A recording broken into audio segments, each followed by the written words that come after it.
Latar belakang membaca. Membaca merupakan sebuah kegiatan interaktif yang bertujuan untuk memahami isi dari bacaan yang dibaca.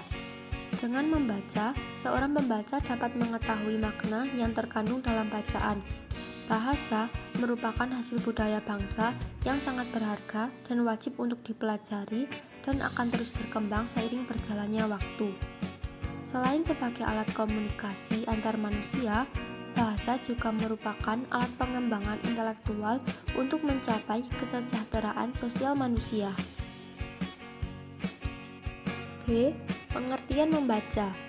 Menurut Tarigan, membaca adalah suatu proses yang dilakukan serta dipergunakan oleh pembaca untuk memperoleh pesan yang hendak disampaikan oleh penulis melalui media kata-kata atau bahasa tulis.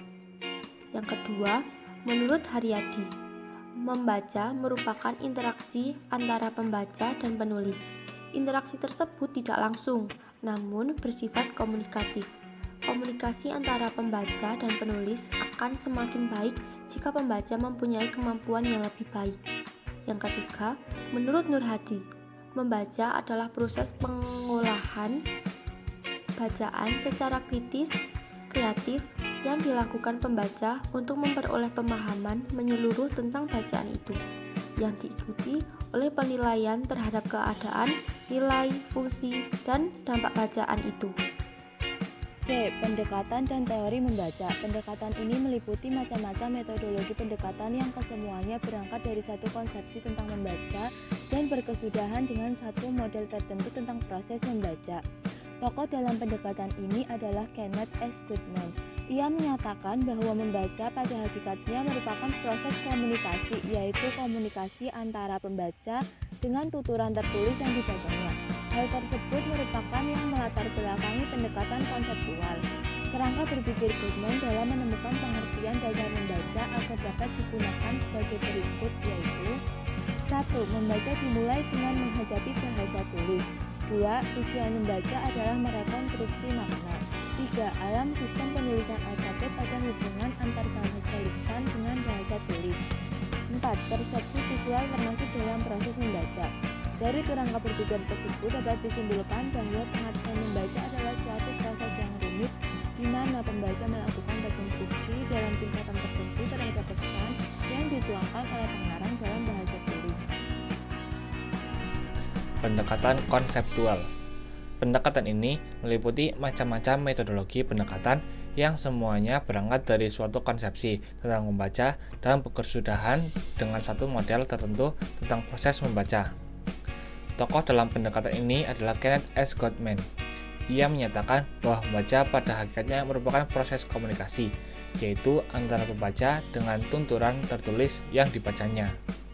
Hal tersebut melatar belakangi pendekatan konseptual. Pendekatan empirikal. Pendekatan ini mencakup bermacam-macam pendekatan yang bertolak dari pengalaman dan penghayatan atas proses membaca, baik dari penyusunan teori itu sendiri maupun dari orang lain yang dijadikan banyak penelitian. Ada beberapa teori yang dimanfaatkan dalam pendekatan ini, yaitu pertama, teori yang memandang membaca sebagai proses. Teori ini dirintis oleh Edward L. Thorndike. Menurut pendapatnya, berpikir adalah kegiatan jiwa yang tidak bisa dilepaskan dari keseluruhan proses membaca. Yang kedua, teori yang memandang proses membaca sebagai penerapan seperangkat keterampilan. Teori ini lebih dikenal sebagai teori keterampilan. Tokohnya adalah William S. Yang ketiga, teori perseptual, yaitu teori yang memandang pembaca sebagai proses mempersepsi. Teori ini banyak menghasilkan studi ilmu jiwa yang mempelajari bagaimana proses mempersepsi itu berlangsung dalam kegiatan membaca. Tokoh dalam teori ini adalah D.H. Russell.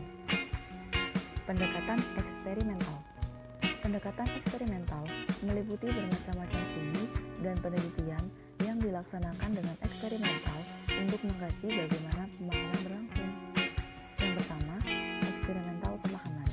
Masalah yang dikaji dalam proses membaca pada dasarnya berputar di sekitar proses pemahaman atau pengungkapan makna dari bacaan. Beberapa penemuan yang dapat dimanfaatkan untuk kepentingan pengajaran membaca. Yang kedua, Kemampuan intelektual. Jenis-jenis kemampuan intelektual. Yang pertama, menarik kesimpulan tentang isi bacaan. Yang kedua, mengingat makna kata. Yang ketiga, mengikuti struktur bacaan. Yang keempat, menangkap maksud dan tujuan isi bacaan. Dari kegiatan membaca kita akan mendapatkan banyak sekali manfaat. Di antaranya adalah dapat menstimulasi mental, dapat mengurangi stres, dapat menambah wawasan dan pengetahuan, dapat menambah kosakata, meningkatkan kualitas memori, melatih keterampilan untuk berpikir dan menganalisa, meningkatkan fokus dan konsentrasi, melatih untuk dapat menulis dengan baik, dapat memperluas pemikiran seseorang, dan dapat meningkatkan hubungan sosial.